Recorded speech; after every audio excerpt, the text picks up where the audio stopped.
Hey there, I have a question for you. Have you ever been in the middle of a conversation and suddenly felt your chest tighten and your words disappear? That moment wasn't random. In fact, what was happening here is that your body decided it wasn't safe to be seen. And by that, I mean it wasn't safe to be heard because when you are being heard, you are being seen. Today, we're going to shift that so that your voice stays steady when it matters most and so that you feel safe being seen. If we haven't met yet, my name is Dr. Cindy Urrutia, and in this channel, I blend spirituality with nervous system safety. I'd like to invite you to hit the subscribe button so that you don't miss any of our episodes and grab my free guide, Unlocking Your Inner Wisdom. Everything is linked in the description below. Now, let's go back to the topic at hand. Why do you freeze when you try to speak up? Here's the thing that's important to understand. Before you even open your mouth, your body is scanning for safety, and it's faster than your thinking mechanism. Science calls this neuroception. It's a built in alarm system that runs all the time, and it's always quietly asking, am I safe to connect right now? Meaning, am I safe to be seen? Am I safe to be heard? And it doesn't wait for you to think about it. It's constantly reading faces, listening to people's tone, connecting with the energy of a room, and it reacts before you are even aware of it. And if your past life experiences linked speaking up with criticism, conflict, or rejection, what your body learned was that visibility is dangerous. And that sets up an alarm in your amygdala, the part of the brain that detects threats and then takes charge. And that actually leads to your prefrontal cortex, the part of your brain responsible for clarity and presence, to quiet down. So it makes it a little bit harder for you to feel at ease expressing yourself and being seen. Now, from a soul perspective, what's happening here is that your heart field, instead of being open, receptive, and giving, it pulls in, it contracts, and your voice center tightens up. What ends up happening is that your truth, it's still there, but it gets filtered through the lens of being cautious, and that's why you can walk away thinking, I had something to say and I didn't say it. That may lead you to feel bad about yourself. Here's the thing that most people get wrong in situations like this: they try to give you confidence hacks to push through the situation. Pushing through the situation does not retrain your body or your nervous system or your soul to agree that it is safe. What we need to do is actually repattern. We need to rewire. And for that reason, I'm going to be sharing 3 tools you can start to implement today to help you do that. Now, tool number 1 is called the open field reset. What is it and what does it do? It's a 1-minute nervous reset that sends a message to your body that you're safe. This is how you do it. You either sit up or you stand tall. You then soften your gaze so that you take in the whole room, the whole space, not just one spot. If you're able to or comfortable, you place a hand over your heart and you start to take deep breaths. The most important thing is that as you take these deep breaths, your exhales are long, slow, and steady. The reason that works is that long exhales activate your parasympathetic nervous system, the part of your brain that calms threat responses and reopens social connection. The next thing you want to do is name 3 ordinary things that you see around you and continue to breathe deeply. This is creating more presence and groundedness within your body, further bringing a sense of ease to your nervous system. On a soul level, here's what's great about a wide gaze and the deep breath work. Your heart field opens up, and that leads your body to remember what it's like to express without feeling exposed. Let's add something that makes speaking feel less lonely, and that is tool number two, backed by presence. What is it? It's a spiritual co regulation tool. It gives your body the felt experience that you are being supported, which lowers the alarm that was blaring off through the amygdala and steadies your voice. Here's the practice: close your eyes and imagine there's a warm, steady presence next to you.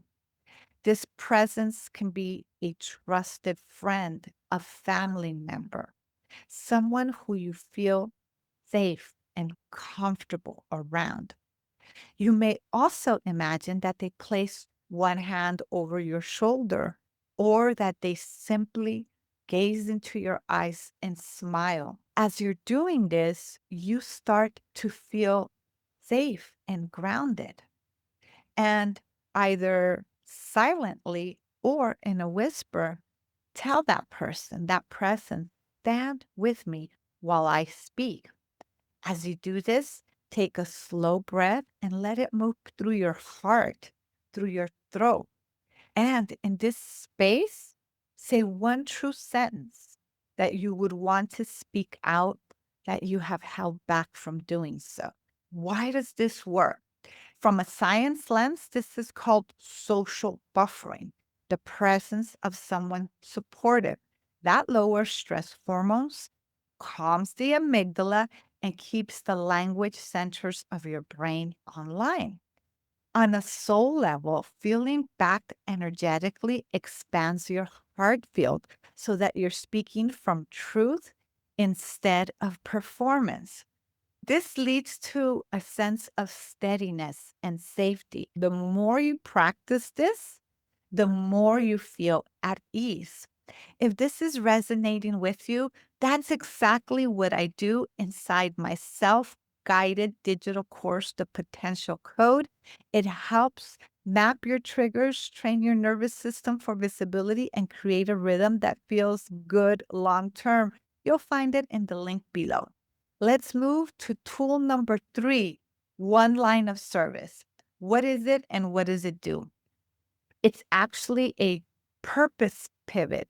It shifts your focus from all eyes on me to I am here to serve. I am here to contribute.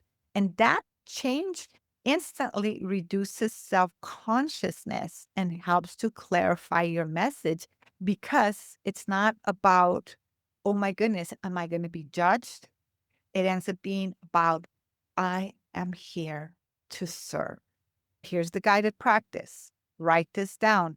Today, I want to offer a clear idea because one person needs benefit. So, example, this is what it may sound like. Today, I want to offer one way to feel safe speaking up because a caring leader needs her voice in the room. Why does this work? The science behind it is that focusing outward reduces self referential brain activity, which lowers perceived threats and helps you speak more clearly. On a soul level, when your words are in service, your heart field opens and the fear loses its grip. Here's the thing: these tools work, but they do require practice. And at first, they may feel a little bit awkward, but the more you do them, the more comfortable and at ease you become with them. That's why it's really good to revisit the video. And then what you'll start to realize is that the tools are actually rather simple and straightforward. The difficulty was feeling at ease. We're going to do a quick guided closing affirmation mini meditation. I like to invite you to sit up tall, close your eyes, and if you're comfortable, place one hand over the heart, the other one over the belly, or palms up on top of your legs. Imagine that you are in a room with the people who love you the most, who embrace you the most. And those people are smiling at you. Those people are looking at you with all the love in the world pouring out of their eyes. And you feel that love radiating out of their heart space. And if you don't have a large network of people that make you feel this way, imagine there are people who do. Imagine them. Imagine them, whether you know them or not. And then go back into this feeling of receiving the love radiating out of their heart field, of seeing their eyes sparkle with joy and care. And in this space, tell yourself, I am safe being seen. I am safe being embraced. I matter. And I'm going to choose one small visible step this week to speak up more, to express more. And as you make that choice, visualize yourself doing that, surrounded by all of these people, and they're backing you up. They are your backup presence. And their love, their acceptance strengthens your courage. Feel how good that feels. Now, this was a mental rehearsal, and it's a powerful mental rehearsal because the subconscious mind does not know the difference between what is reality and what is not. Another thing you can do is if you're not comfortable doing those tools around people, visualize them in safety happening and let the body, the subconscious mind, the nervous system align into safety, into coherence, so that you are at ease and in your power and in your presence when you speak up. Speaking up gets easier when your body and your soul agree it is safe. If this helped, please give me a thumbs up and make sure to subscribe if you haven't already done so. I have many tools that can support you. You'll find everything linked in the description below. Remember, your voice matters, you matter, and until next time, make it a great day.